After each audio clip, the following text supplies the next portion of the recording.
오늘 주신 본문을 가지고 회복을 위한 하나님의 인도라는 제목으로 하나님 말씀 전하겠습니다. 무더위가 시작되고 있습니다. 우리는 이러한 무더위를 피해서 휴가를 계획하고 멀리 여행 떠날 생각들을 합니다. 잠시나마 직장 생활에서 벗어나 쉼을 얻고 그 쉼을 통하여서 회복되었던 시간들, 그것을 기억하며 올해도 그 시간들을 준비하고 계실 거라 확신합니다. 대구에서의 여름이 두 번째인데 작년보다는 덜 더운 것 같아요. 그죠? 죄송합니다. 덥습니다.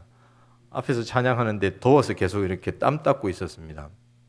그런데 이 더위를 피할 수 있는 여러 가지 방법들이 있겠지만 뭐니 해도 휴가를 떠나는 것, 이것만큼 좋은 건 없는 것 같아요.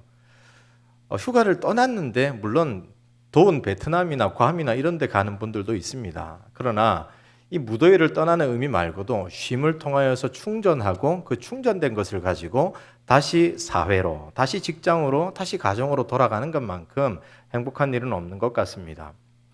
저는 결혼하기 전까지만 해도 휴가가 여행이 필요 없는 그런 소모적인 행동인 줄로 생각했었습니다.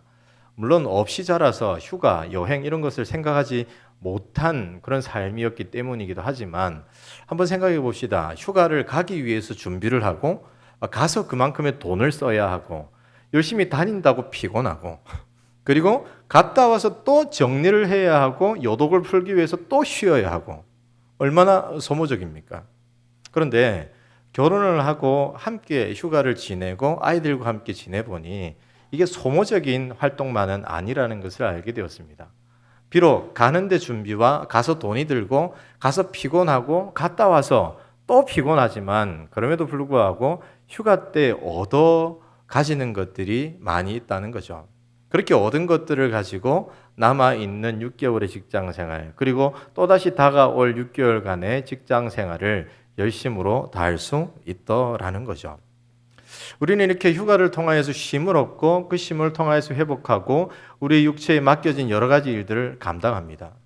그런데 이 육체의 일 외에 신앙의 일, 영적인 일은 어떻게 해야 할지 질문이 생깁니다. 우리가 열심으로 교회에서 맡기시는 사역들을 감당하다 보면 지칠 때가 있습니다. 아마 7월 달쯤 되면 지칩니다. 예전에 제가 이제 여름 성경학교 이 교사 강습회에 갔을 때 강사 목사님이 이렇게 말씀하신 것이 기억납니다. 여름 성경학교 교사 강습회가 대개 6월 셋째 주에 월화수 이렇게 진행이 되죠. 왜 이 시간을 잡았느냐? 물론 여름 성경학교를 준비하기 위한 그런 의미도 있지만 이때가 되면 지치기 시작하기 때문에 하나님의 말씀으로 힘을 얻고 하나님께서 맡기신 아이들을 향한 사랑으로 다시 일어나게 하기 위해서 그 힘으로 여름 행사를 마무리하고 그 힘으로 하반기를 달려가게 하기 위해서 이 시간에 우리는 여름 성경학교 교사 강습회를 한다라는 이야기를 들은 적이 있습니다. 이때쯤 되면 많은 분들이 지쳐합니다. 맡은 여러 가지 봉사의 직임이 있지만 그것이 나에게 더 이상 감당할 힘이 없다라고 하는 지점에 이르게 됩니다. 그렇다면 여러분, 이때 우리는 어떻게 해야 이 자빠질 수 있고 쓰러질 수 있고 탈진할 수 있는 이 상황을 이겨낼 수 있을까요? 혹시 쓰러져 있다면 어떻게 해야 일어날 수 있을까요? 그리고 그 일어난 힘으로 하반기에 맡기신 그 사역들을 잘 감당할 수 있을까요? 과연 영적인 것에도 회복이 필요한데 그것이 휴가와 같은 여행과 같은 현재 자리를 떠나버리면 해결되는 것일까요? 오늘 우리는 말씀을 통하여서 과연 이러한 처지에 놓여 있을 때 우리가 무엇을 통하여서 회복될 수 있을지 엘리야를 통하여서 생각해 보기를 원합니다. 첫째로 신앙의 탈진은 누구에게나 일어날 수 있는 일입니다. 여러분, 우리가 여러 가지 봉사의 책임을 감당하고 여러 가지 부서를 섬기지만 그것을 섬기다가 자빠지고 쓰러지고 일어나지 못하는 일은 누구에게나 생기는 일입니다. 그래서 그런 상황 속에 있는 사람들을 정죄해서는 안 됩니다. 다그쳐서는 안 됩니다. 정죄하고 다그치는 사람들이 가지고 있는 가장 기본적인 생각은 믿음이 없어서 뭔가 부족해서 저렇게 쓰러지는구나, 저렇게 엎어져서 일어나지 못하는구나 라고 생각한다는 겁니다. 그러나 이 신앙의 탈진은 누구에게든지 일어날 수 있는 일입니다. 신앙생활에 탈진은 능력이 없고 의지가 없고 게으르고 자신이 맡은 일에 충실하지 않는 사람들에게 일어나는 것이 아닙니다. 믿음 없고 연약하기 때문에 나타나는 것도 아닙니다. 우리는 그것을 어디에서 알 수 있습니까? 오늘 말씀을 보면 우리는 사명이 있지만 모든 것을 포기한 듯 보이는 한 사람을 만나게 됩니다. 그 사람의 이름은 바로 엘리야입니다. 엘리야는 위대한 선지자입니다. 그는 죽지 않고 천국으로 올라간 유일한 인물입니다. 예수님도 천국 올라가셨지만 한번 죽으셨다가 살아나시고 올라가셨기에 유일한 죽지 않고 천국에 올라간 사람 바로 엘리야일 겁니다. 그는 위대한 선지자입니다. 이스라엘에서 가장 악한 왕 아합 시대에 죽어가고 있는 이스라엘 백성들에게 하나님께로 돌아오라 외치며 복음을 선포했던 선지자입니다. 그리고 이스라엘의 역사 속에서 가장 위대한 선지자 중 한 사람으로 기억되던 사람이 바로 엘리야입니다.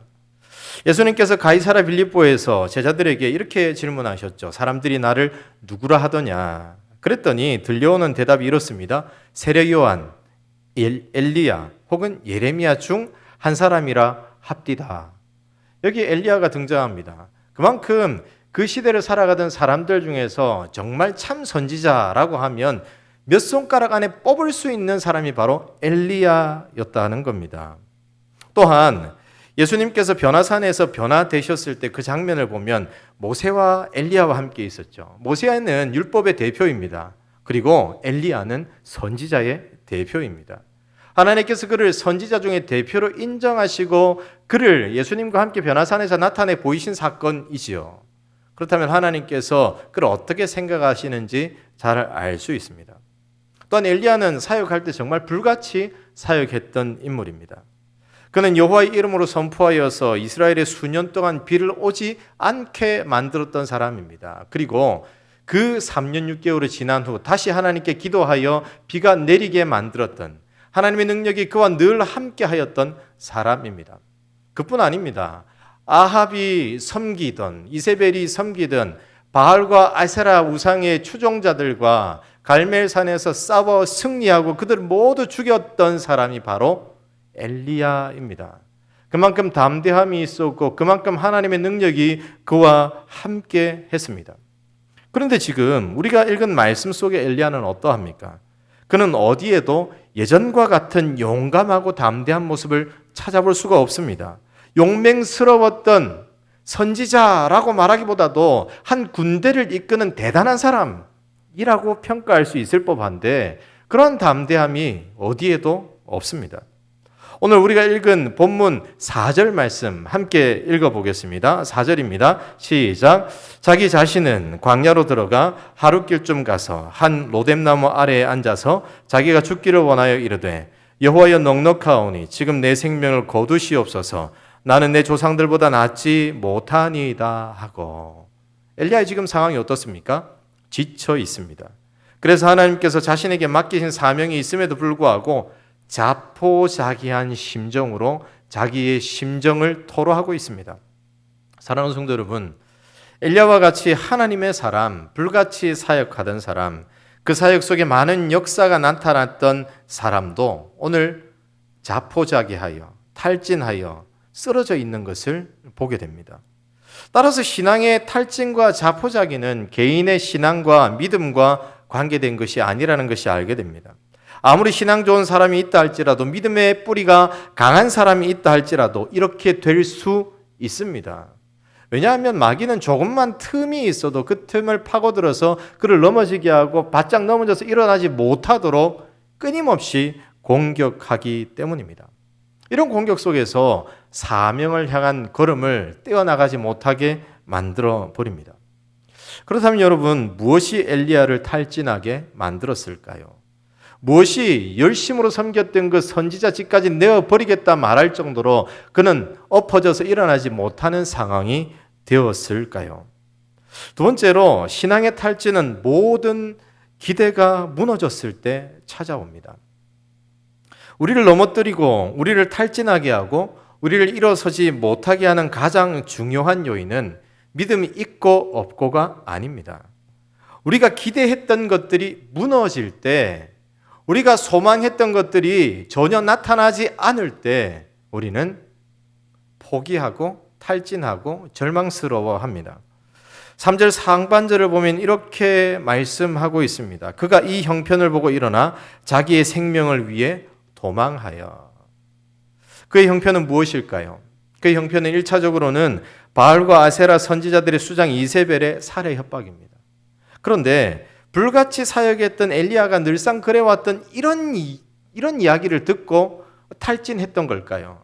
이런 이세벨의 공격은 늘상 있었을 것인데 하필 무엇이 이 이세벨의 말이 자기 가슴에 너무 깊게 와닿고 더 이상 일어나지 못할 지경에 이르게 했던 것일까요? 표면적으로는 이세벨의 이 살해 협박이기도 하지만 더 깊이 살펴보면 원인은 다른 곳에 있습니다. 그것은 바로 이스라엘의 변하지 않는 현실, 회개하지 않는 현실, 죄에서 떠나지 않는 현실, 그 현실에 대한 형편 때문이었습니다. 엘리야는 그의 사역 기간 동안 오직 여호와 하나님에 대한 신앙이 다시 회복되는 것만 바라보며 힘껏 달려왔던 선지자입니다. 그 땅이 원래 하나님께서 세우신 하나님의 나라인데도 불구하고 우상이 가득한 땅이 되어버렸습니다. 아합과 이세벨이 결혼하면서 바알과 아세라 우상이 수입되어 들어왔습니다. 그 이후로 많은 하나님의 백성들이 하나님을 버리고 바알과 아세라를 따릅니다. 모든 풍요로움을 하나님께서 허락하신 것임에도 불구하고 바알을 향해 빕니다. 아세라를 향해 빕니다. 그리고 그렇게 빌기 위해 무수히 많은 음란한 짓을 행합니다. 그런데 이 일들이 다 깨어지고 하나님의 나라가 회복될 것을 위해서 열심히 달려왔던 사람이 바로 엘리야입니다. 그가 이렇게 열심히 달려왔던 그 사역의 절정이 어디입니까? 바로 갈멜산에서 승리했던 장면입니다. 바알의 선지자, 아세라의 선지자 총합 850명과 하나님이 정말 살아계신지 너희들이 섬기는 신이 살아있는지 한번 확인해 보자. 그렇게 대결을 펼쳐서 엘리야가 이깁니다. 그리고 그 모든 이방의 선지자들을 죽여 없앱니다. 그렇게 열심을 다했습니다. 그리고 나서 그는 이렇게 기대합니다. 드디어 여호와 하나님에 대한 신앙이 회복되리라. 우상이 다 깨끗하게 무너지리라. 또한 하나님을 떠난 백성들은 자신의 죄를 깨닫고 하나님을 찾지 않았던 자들은 과거를 회개하며 하나님께 돌아오는 거대한 회개운동이 일어날 것이다. 그런데 그런 회개운동이 일어나지 않습니다. 어디에도 변화가 일어나지 않습니다. 엘리야에게 들려온 소식은 뜻밖의 소식이었습니다. 2절을 한번 읽겠습니다. 합독하여 읽습니다. 시작. 이세벨이 사신을 엘리야에게 보내어 이르되 내가 내일 이맘때에는 반드시 내 생명을 저 사람들 중 한 사람의 생명과 같게 하리라. 그렇게 하지 아니하면 신들이 내게 벌 위에 벌을 내림이 마땅하니라 한지라. 여러분, 엘리야는 자신의 목숨도 아끼지 않고 담대하게 용감하게 자신의 사명을 감당했는데 그 결과가 전혀 변하지 않는 현실임을 보면서 절망스러워합니다. 바알의 선지자들이 패배했기에 아세라의 선지자들 또한 패배했고 다 죽었기에 그들을 추종하던 이세벨을 비롯한 모든 백성들이 회개하고 하나님 앞으로 돌아올 줄 알았지만 오히려 자신을 찾아 죽이겠다고 협박하는 이 현실을 보면서 그는 내가 지금까지 무엇을 했는지, 이제 어떻게 해야 할지, 더 이상 앞을 향해 나아갈 모든 힘과 능력이 소진되어 버린 겁니다. 그렇게 담대하던 엘리야가 자신의 생명을 위해서 아합과 이세벨의 손이 닿지 않는 곳 유다 땅의 브엘세바까지 도망쳐 왔습니다. 열심으로 사역했던 모든 것이 헛된 일로 여겨졌는지 그의 마음은 무너져 내립니다. 자신이 걸었던 모든 기대가 무너지고 자신의 기대와는 전혀 다른 결말이 오자 그는 이렇게 탈진합니다. 쓰러집니다. 다시 일어나지를 못합니다. 모든 것을 포기하고 있습니다. 그는 이렇게 외칩니다. 4절 하반절입니다. 여호와여 넉넉하오니 지금 내 생명을 거두시옵소서. 나는 내 조상들보다 낫지 못하나이다. 사랑하는 성도 여러분, 우리의 신앙이 공격당할 때 그 공격의 형태는 우리가 처한 여러 가지 형편일 때가 많습니다. 우리를 무너지게 하고 우리를 일어나지 못하게 하는 것은 우리가 경험하는 형편입니다. 구체적으로 어떤 형편일까요? 우리가 감당하고 있던 여러 가지 사역과 봉사의 자리에 변화가 나타나지 않는 것을 보면서 우리는 끝없이 자신 없어 합니다. 내가 이것을 맡았지만 아무런 변화가 없고 내 이 열심이 그저 하늘에 올려 퍼지는 그냥 공기와 같이 흩어지는 것 같이 보여지는 그런 현실을 맞을 때 우리는 쓰러집니다. 앞을 향해 나아갈 모든 길이 없다고 느껴져서 포기하고자 합니다. 그런데 여러분, 잘 살펴보면 이러한 탈진의 마음들은 헌신하고 수고하지 않는 사람들에게는 잘 나타나지 않습니다. 오히려 열심히 하나님께서 맡기신 일을 향해 헌신했기에 일어나는 일이기도 합니다. 헌신의 자리에 서보지 않았다면 경험할 수 없는 감정이기도 합니다. 여러분, 만약 우리가 이러한 신앙과 헌신과 봉사의 탈진을 경험하고 있다면 우리는 그 자체로 섬기는 자라는 사실을 잊지 말아야 합니다. 우리가 이러한 감정을 경험하고 있다면 우리는 지금까지 하나님이 맡기신 일들을 위해서 충성을 다하고 있었다는 사실을 잊지 말아야 합니다. 따라서 우리는 이러한 현실에 놓이게 될 때에, 자신을 발견하게 될 때에 스스로에게 너무 실망할 필요가 없습니다. 자책할 필요가 없습니다. 지금까지 수고했던 모든 일들이 의미 없는 것이라고 생각할 필요도 없습니다. 또한 이러한 상황을 맡고 있는 누군가를 향하여서 왜 그런 모습으로 나아갔습니까? 라고 정죄하고 책망할 필요도 없습니다. 중요한 것은 이 현실에 놓여져 있는 사람들을 돕고 세우는 것입니다. 중요한 것은 내가 이 현실 가운데 있지만 하나님께서는 뭔가 뜻하신 바가 있으셔서 나를 세우실 것이라고 기대하는 겁니다. 오늘 본문을 보면 하나님께서는 그를 일으키시기 위해서 이렇게 하십니다. 5절을 보겠습니다. 천사가 그를 어루만지며 그에게 이르되 일어나 먹으라 하는지라. 하나님께서는 열심을 다했지만 아무런 변화 없는 현실을 보며 깊은 절망에 빠져있는 엘리야를 책망하지 않으십니다. 그를 정죄하지도 않으십니다. 하나님은 오직 그를 일으키시기 위해서 일하십니다. 부엘세바로 도망쳐 온 상황을 다 알고 계시기에 아무것도 먹지 못한 채 모든 것을 포기하며 광야까지 와서 죽기를 찬양하는 그 심정을 아시기에 하나님은 그저 그를 먹이십니다. 힘을 내게 하십니다. 그렇게 하나님의 따뜻한 손길로 그를 감싸 안아주십니다. 분명 하나님께서 엘리야를 향해 하실 이야기가 정말 많을 겁니다. 그러나 그렇게 다가가서 엘리야에게 조목조목 따져 말하기보다도 그저 그를 감싸 안으시고 그에게 필요한 음식물을 공급해 주십니다. 그렇게 엘리야는 음식물을 먹고 다시 잠에 들었다가 다시 하나님께서 찾아오셔서 음식물을 먹이시는 그 음식물을 먹고 일어나게 됩니다. 사랑하는 성도 여러분, 사실 우리에게는 이러한 손길이 필요합니다. 책망과 정죄가 아니라 무너진 나의 상황을 보면서 그저 밥 한 끼 하자고 이야기하는 그 말 한마디, 그리고 손잡아 이끌어가면서 다 알고 있으니까 먹고 힘을 내라 하는 그 마음들이 필요합니다. 그렇게 하면서 아무것도 묻고 따지지 않고 힘을 냅시다 하는 그 사랑의 음성들이 필요합니다. 그런데 여러분, 대부분 이러한 상황을 만난 사람들을 향해서 우리는 어떻게 이야기하죠? 맞는 말을 합니다. 그래서는 안 되지라고 하는 잘 알고 있는 당연한 말들만 합니다. 때로는 이 맞는 말과 이 당연한 말이 책망이 되기도 합니다. 늘 당연한 말을 쏟아왔지만 그 당연한 말이 받아들이는 사람들에게는 또 다른 정죄가 되기도 한다는 겁니다. 사랑하는 성도 여러분, 이 좌절을 겪고 있는 사람은 아무것도 하지 않은 믿음 없는 사람이 아닙니다. 정말로 열심히 사역을 감당했고 뭔가 변화를 일으켜 보리라고 작정하여 여기까지 달려오고 달려왔지만 벽을 만난 사람입니다. 더 이상 달려갈 힘이 없을 만큼 다 소진된 사람들입니다. 따라서 우리는 그들을 향해 어떤 사랑의 음성으로 다가가야 하겠습니까?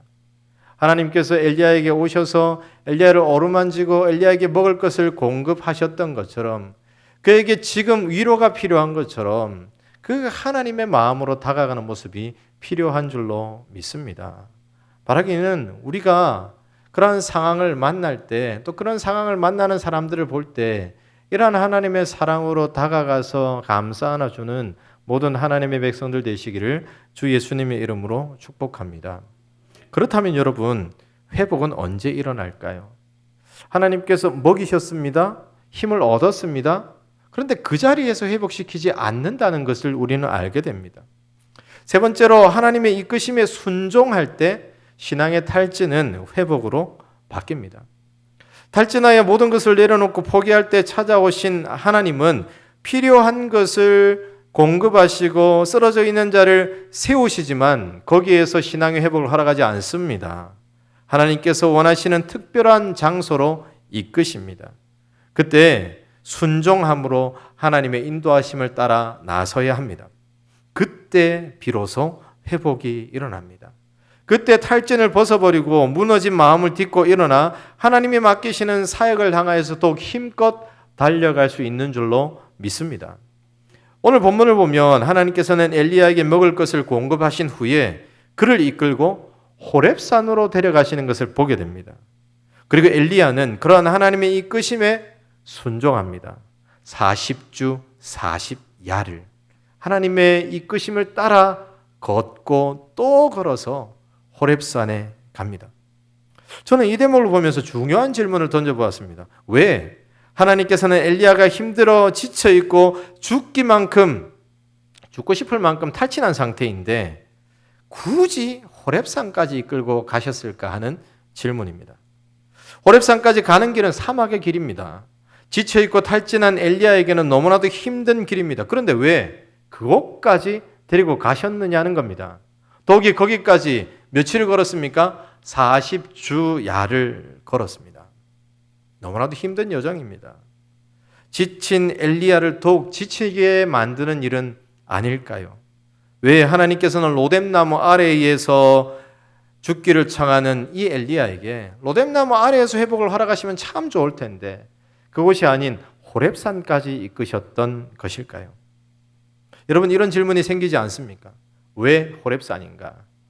여기에 대한 답은 이 로뎀나무가 엘리야를 충분히 회복시킬 수 있는 장소가 아니기 때문입니다.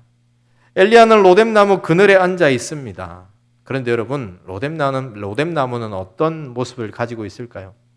우리는 로뎀나무를 이렇게 생각합니다. 사진 한번 띄워주시죠. 정말 크고 웅장한 그늘이 나타나는 저런 나무, 저게 로뎀나무가 아닐까라고 생각을 합니다. 이곳이라면 광야의 뜨거운 태양을 피할 수 있을 것 같습니다. 그리고 충분한 회복이 있을 것 같습니다. 그래서 많은 교회들에서 휴식 공간을 되게 이렇게 표현하죠. 로뎀나무 쉼터. 많이 봤지 않습니까? 근데 실제로 이스라엘에 가보면 로뎀나무는 이렇게 생겼습니다. 사진 한번 보여주시죠. 저게 로뎀나무입니다. 쌀이빗자루를 만드는 이제 쌀이비라고 하는 나무 아시죠? 그것과 비슷하게 생겼습니다. 여러분, 여기에서 온전한 쉼이 가능할까요? 회복이 가능할까요? 잠깐 드리워지는 저 그늘들. 그런데 해가 기울면서 그늘의 방향도 달라지거든요. 그때마다 몸을 뒹굴어 가면서 저 그늘을 찾아야만 하는 그런 나무입니다. 따라서 이스라엘 광야에서 자라는 로뎀나무가 이 성경에서 종종 등장하는데 로뎀나무 아래에서 햇빛을 피하는 것은 유대인들에게 가장 비참한 신세를 상징하는 모습으로 묘사가 됩니다. 광야에서 오랜 세월 살아간 이스라엘 백성들은 햇빛은 저주로 여겼고 그늘은 은혜로 여기는 그런 인식들이 있습니다. 그런데 이런 사람들이 로뎀나무와 같이 쌀이나무처럼 뻗어 있는 그 가지가 주는 그 그늘을 의지하고 잔다라고 하는 것은 정말 처량하고 아무것도 의지할 것 없는 빈털터리인 신세를 있는 그대로 보여주는 모습입니다. 엘리야가 여기에 앉아서 여기에 누워서 쉬고 있습니다. 겨우 만들어지는 그늘 아래에서 쉬고자 하는 그 처량한 모습을 우리는 생각해야 합니다. 사람이 쉴 만한 충분한 그늘이 만들어지지 않습니다. 시원한 바람이 없습니다. 이곳에서는 육신의 잠깐의 회복은 있을 수 있을지 몰라도 영혼까지 깊이 회복하는 것은 불가능합니다. 우리도 엘리야와 같은 심정으로 로뎀나무와 같은 곳에서 앉아 쉬기 원할 때가 많이 있습니다. 믿음으로 삶을 살아가는 것 솔직히 힘이 듭니다. 하나님께서 원하시는 삶을 살아가려고 매일 이 세상과 싸워야 합니다. 시간이 흐르면 이 세상도 나 때문에 변화되어야 할 터인데 그렇지 않다는 것을 느낄 때 우리는 로뎀나무 같은 데 앉아서 하나님 저 못하겠습니다라고 말할 때가 있습니다.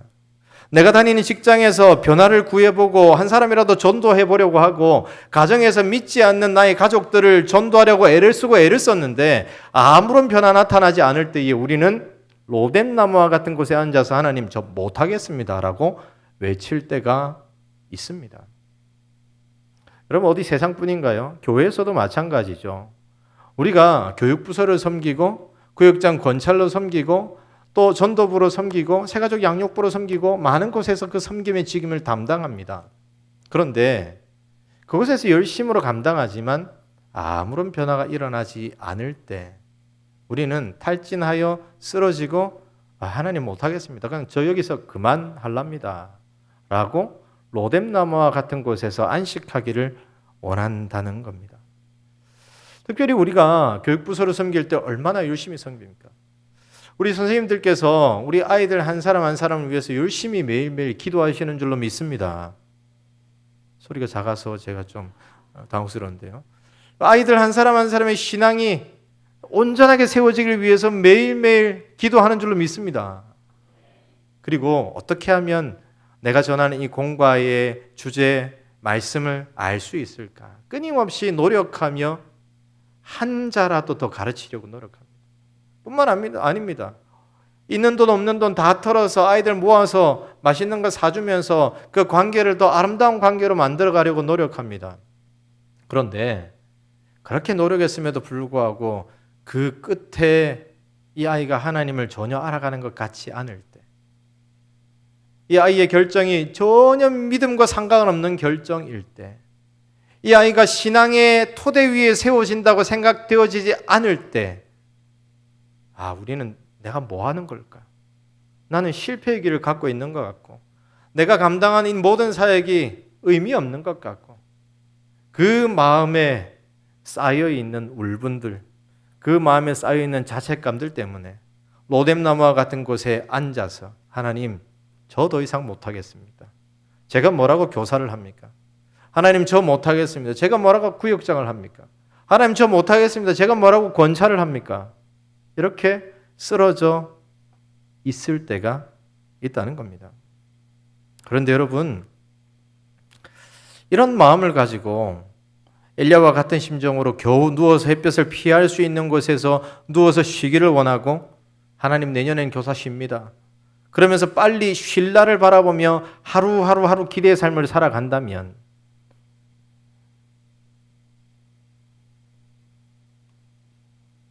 그 이후에 하나님께서 맡기시는 어떤 일들이라도 온전하게 감당할 수가 없습니다. 그냥 그 자체로 멈추는 것이고 그때의 그 열심을 다했던 것은 의미 없는 것으로 되어져 버린다는 겁니다. 만약 그 맡은 자리에서 정말 많은 변화들이 일어나고 하나님의 은혜가 여기저기 나타나고 그렇게 한다면 봉사의 일을 누군가가 부탁해도 열심으로 감당할 수 있겠지만 그렇지 않을 때 우리는 멈춰 서려고 하고 뒷걸음질 치려고 하고 여기에서 모든 것을 포기하려 합니다.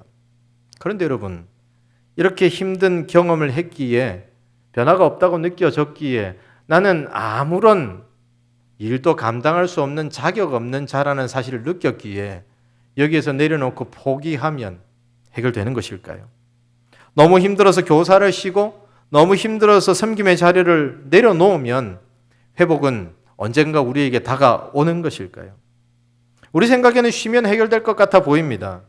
그런데 우리가 기억해야 할 것은 여기에서 잠시 쉰다고 해결되는 것은 아무것도 없다는 겁니다.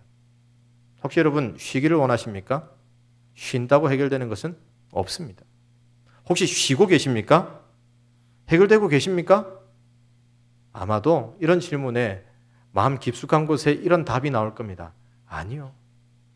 그냥 피했을 뿐 해결되는 것은 아무것도 없던데요 라고 하는 답이 우리 마음속 깊은 곳에서부터 솟아오른다는 겁니다. 사랑하는 성도 여러분, 우리가 혹시 탈진을 경험하고 자포자기하고 있습니까? 그리고 그것 때문에 섬기던 자리에서 내려오려고 준비 중이십니까? 변하지 않는 현실을 보면서 스스로에게 상처받고 스스로를 정죄할 뿐만 아니라 더 이상 사역을 이어가지 못하겠다고 내려갈 준비를 하십니까? 사랑하는 성도 여러분, 포기와 내려놓음은 해결 방법이 아닙니다. 하나님께서는 해결을 위해서 포기를 선택하는 우리를 향하여서 그래 괜찮아 포기해도 돼 라고 말씀하지 않으십니다. 오히려 그를 이끌고 하나님께서 원하시는 곳에 세우십니다. 하나님은 충분한 회복을 위해서 엘리야를 어디까지 이끌어 가십니까? 호렙산이라고 하는 먼 곳까지 이끌어 갑니다. 그렇다면 여러분, 하나님께서 이 40일을 이끌고 가신 호렙산이 과연 어떤 곳이기에 하나님께서 이 엘리야를 호렙산까지 이끌고 가셨던 걸까요? 이 호렙산은 하나님이 이스라엘 백성들을 구원하시기 위해서 모세를 부르시고 모세에게 그 사역을 맡기신 장소입니다. 또한 이 호렙산은 신의 산과 동일한 지명을 가지고 있습니다. 이 산에서 하나님은 출애굽한 이스라엘 백성들에게 언약을 주시고 율법을 주시면서 하나님의 백성다운 모습으로 만들어 가셨습니다.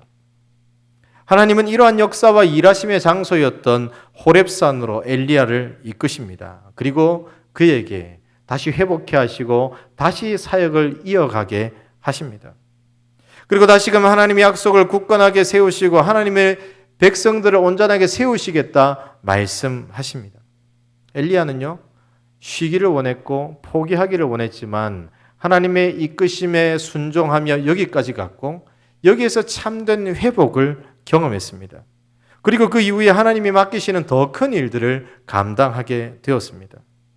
그리고 그는 어떠한 악함이 그를 향해 돌진해 온다 할지라도 더 이상 실망하지 않습니다. 흔들리지 않습니다. 그렇게 하나님이 맡기신 일에 전념하며 나아갑니다. 사랑하는 성도 여러분, 그렇다면 우리에게 이 호렙산은 어디일까요? 하나님은 지쳐 쓰러져 있는 우리를 이 호렙산으로 이끌어 가시는데 이 호렙산은 어디이겠습니까?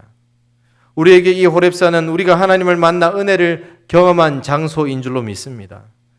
구원의 능력을 경험하게 한 장소인 줄로 믿습니다. 그곳이 어디일까요? 바로 이곳 예배의 자리인 줄로 믿습니다. 또한 우리를 하나님의 백성으로 온전케 세우시려 하시는 말씀을 허락하시는 그 말씀이 선포되는 자리인 줄로 믿습니다. 또한 그 말씀을 붙들고 기도하며 나는 능력이 없사오니 하나님의 능력으로 나를 채워달라고 기도하는 그 기도의 자리인 줄로 믿습니다. 하나님은요, 우리를 향하여서 쓰러져 있고 일어나지 못할 형편에 처해져 있는 우리를 향하여서 괜찮다 쉬어라 말씀하지 않고 끝끝내 하나님을 만나는 예배의 자리로, 말씀의 자리로, 기도의 자리로, 하나님의 은혜가 선포되는 그 자리로 우리를 이끄십니다. 그곳에서 우리는 하나님을 만나 회복을 경험할 수 있습니다. 그렇다면 여러분, 이 회복의 자리로 나아가고 있습니까? 여러분, 제가 사역을 하면서 교육전도사 시절에 한 어떤 교회에서 탈진을 경험한 적이 있습니다. 그때 그 교회에서 딱 3년을 섬기고 탈진을 경험하고 여기에서 사임해야 되겠다, 그렇게 결단했던 그런 때가 있습니다. 열심히 했습니다. 어떻게 열심히 했느냐면요, 이 시험 기간이 중고등부를 담당했는데 시험 기간이 있죠. 중간고사, 기말고사, 중간고사, 기말고사 1년에 4번의 시험 기간이 있는데 그 각각의 시험 기간에 이 청소년부 아이들 모두를 신방했습니다. 각각의 간식 하나 장만해가지고 시험 기간에 가서 딱 1분, 2분 나와라. 그래서 기도하고 시험 잘 쳐라. 그렇게 30몇 명이 되는 아이들을 다 1년에 4번은 다 그렇게 만났습니다. 그리고 또 이제 개학하면 학교 신방 가고 또 애들하고 놀고, 애들하고 노는 게 그냥 제 일상이었습니다. 그런데 3년이 딱 지나고 나서 어느 시점에 돌아보니까 이 모든 사역이 실패인 것 같아요. 해놓은 게 아무것도 없는 겁니다. 애들한테 실망을 참 많이 했습니다. 그리고 내린 결론은 내가 한 게 없다. 내 사역은 실패다. 라고 결론을 짓고 내가 여기 있으면 안 되겠다. 내가 여기 있으면 이 교회의 민폐일 뿐만 아니라 다른 사역자가 와서 이들을 이끌어야 되겠다라고 생각이 되어진 겁니다. 그때 그곳에서는 3년 차로 이제 청소년부를 감당했지만 청소년부만 감당한 것이 그때 9년 차였습니다. 다른 교회들 다 거쳐와가지고. 여러분 아실지 모르겠지만 저는요, 교육전사를 12년 했습니다. 11년 했나?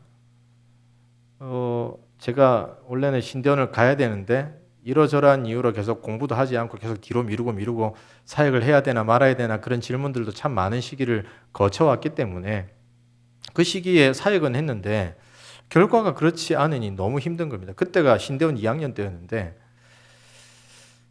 그래서 이제 청소년 사역은 더 이상 못하겠다 싶은 생각을 가지고 이제 유년부나 초등부를 찾아보았습니다. 그래서 어떤 교회의 유년부 교육전사로 가게 됐습니다. 그리고 이제 새해가 밝아오기 그 전주에 교육자 전체 모임이 있다 그래서 갔는데요. 갑자기 그곳에서 중등부를 맡아라고 하시네요. 난 유년부를 하기 위해서 갔는데 더 이상 청소년들 꼴도 보기 싫고 나도 힘들고 이제는 애들에게 영향을 미치지 못할 것 같아서 포기하고 갔는데 갑자기 그곳에서 중등부를 맡기십니다. 하기 싫던데요. 근데 그곳에서 중등부를 맡은 시간 동안 참 많은 것이 회복됐습니다. 어쩌면 그 전까지 사역을 하면서 내 힘으로, 내 능력으로, 내 열심으로 그리고 그 열심에 따라오지 못하는 교사들을 책망하며 지내왔는데 그곳에서의 사역을 하면서 이게 내 욕심이구나.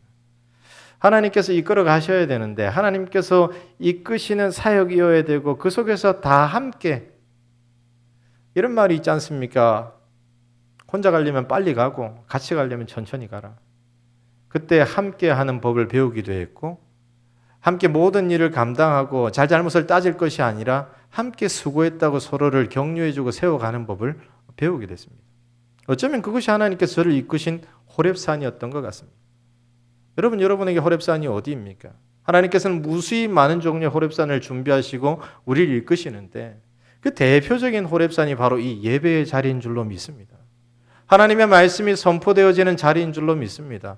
우리는 이곳에서 하나님의 말씀을 경험하고 그 말씀의 은혜를 경험하고 그 말씀 붙들고 기도할 때에 참된 회복의 능력이 나타나는 줄로 믿습니다.